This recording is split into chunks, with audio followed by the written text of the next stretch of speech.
Claire's not here today. She's usually sitting over to my right, and she's spending the day with her dad. It is so quiet around here.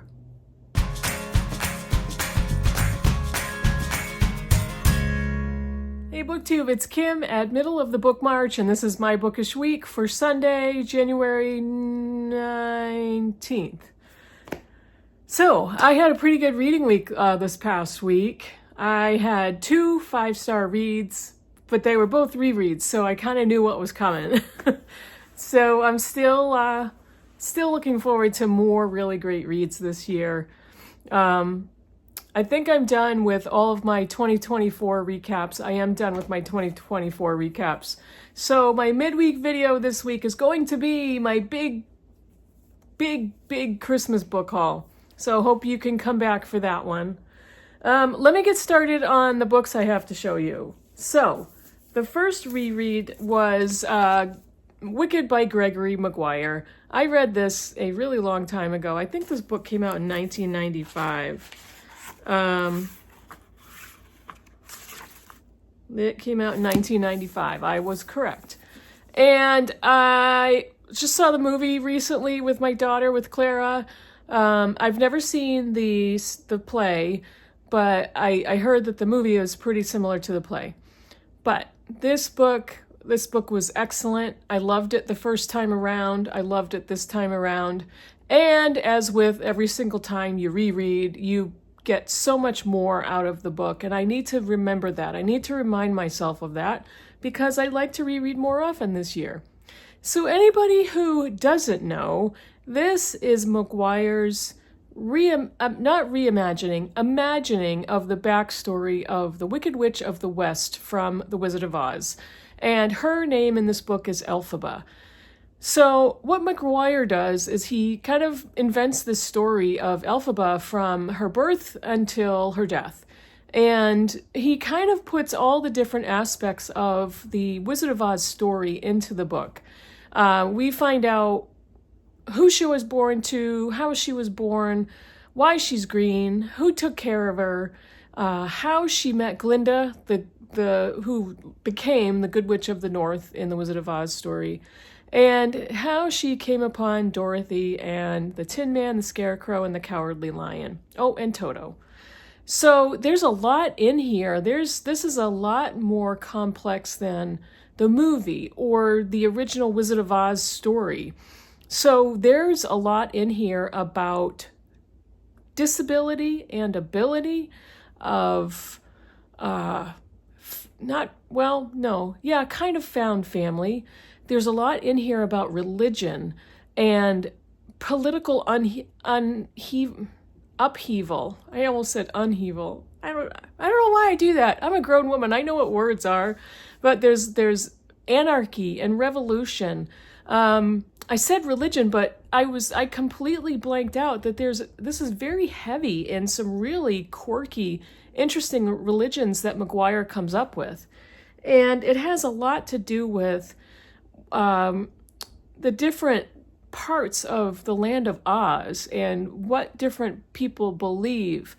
This is so weird and unique and so different than anything else that I've read that has anything to do with a reimagining or a retelling. So it's kind of a retelling of a fairy tale, if you want to consider the Wizard of Oz a fairy tale. And it's just so fun to read. It's so cosmically, I don't know, not coincidental, but appropriate. It is much darker than the movie or I suspect the play. This is not an appropriate book for a young person, like a kid or a middle grade or a young teen. It just really isn't. I would never say to ban a book, but for any parent who is kind of supervising what their kid reads, I would push this off till they're a little older. Basically, there's some sexual content in here that probably would not really be appropriate for a middle grader, but it's way darker than the movie. It's way darker than the story of the Wizard of Oz. There's some of the political implications, and there's, a little bit of violence here and there. So it's a much darker story, but it's so interesting and so different. And I would definitely recommend, if you love the story, if you've seen the play, if you love the movie Wicked, take a try at the book and see if you like this tone and this atmosphere as much as you like the movie, if in fact you did love the movie, which I did. Hey everybody, this is Editing Kim here. One of the things I forgot to mention about the book Wicked is I went between the physical book and the audio. I listened to a small portion on audio in the car. And the audio is unfortunate, in my opinion, because the majority of the characters in the book Wicked are female and young females. The audiobook is narrated by an older gentleman, John McDonough, or McDonough, I believe.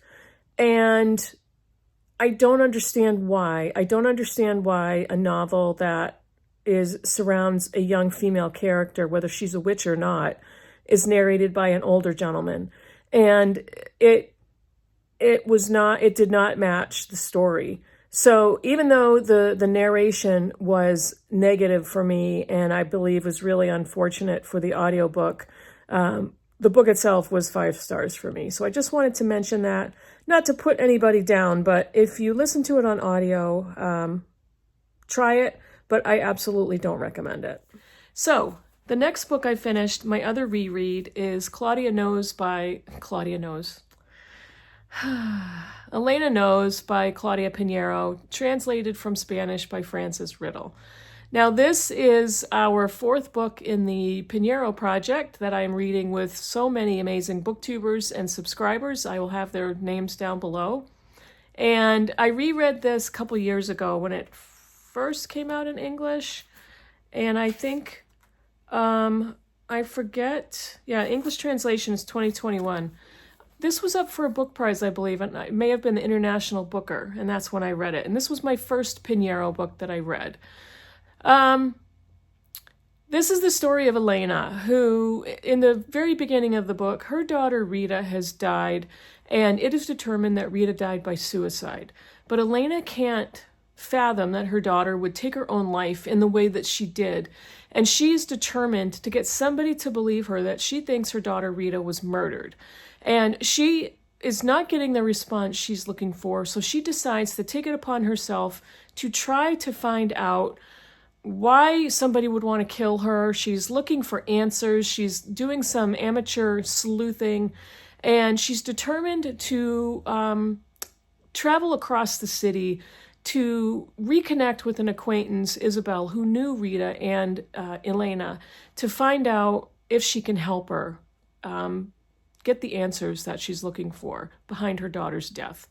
This book takes place in exactly a day, and Elena has a form of Parkinson's, which basically makes her close to immobile. She's getting to a point in her life where she won't be able to move. She won't be able to take care of herself.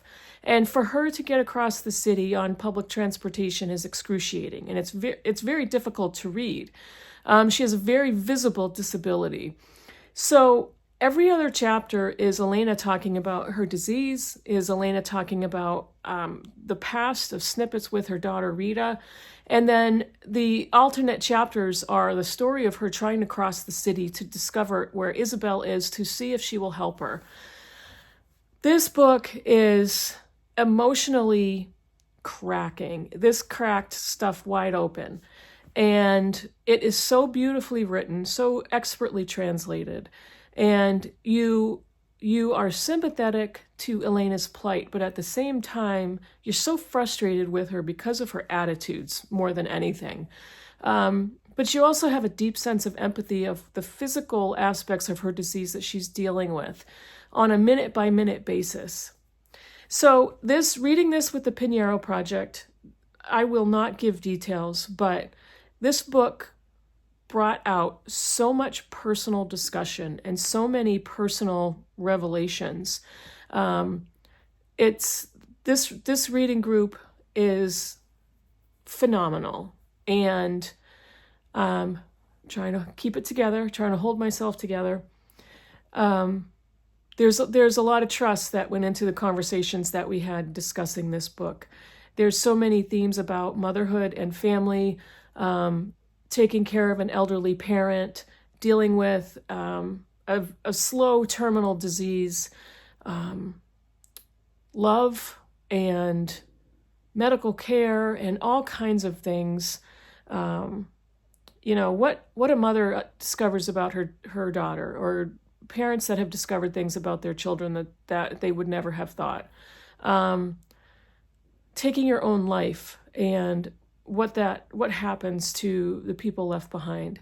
It was at times excruciating to read. It was masterful and illuminating and extremely, extremely emotional.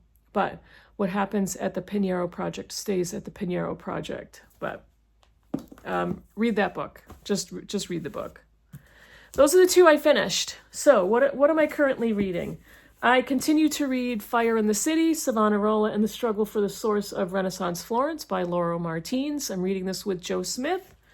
I just embarked on The Night Shipped by Jess Kidd. The Night Shipped? Did I say shipped? The Night Ship by Jess Kidd. I'm reading this with Britta and Doris. And I have books coming up. Coming in February, I am going to be reading Les Mis by Victor Hugo, Les Miserables, with my real-life book group, our splinter group that reads chunky classics. So we're going to start reading that in February. The next book for the Pineiro Project is A Crack in the Wall, An Angry Man, a Body on a Building Site, Secrets and Lies in Buenos Aires, about to crack wide open, by Claudia Pineiro, translated by Miranda France.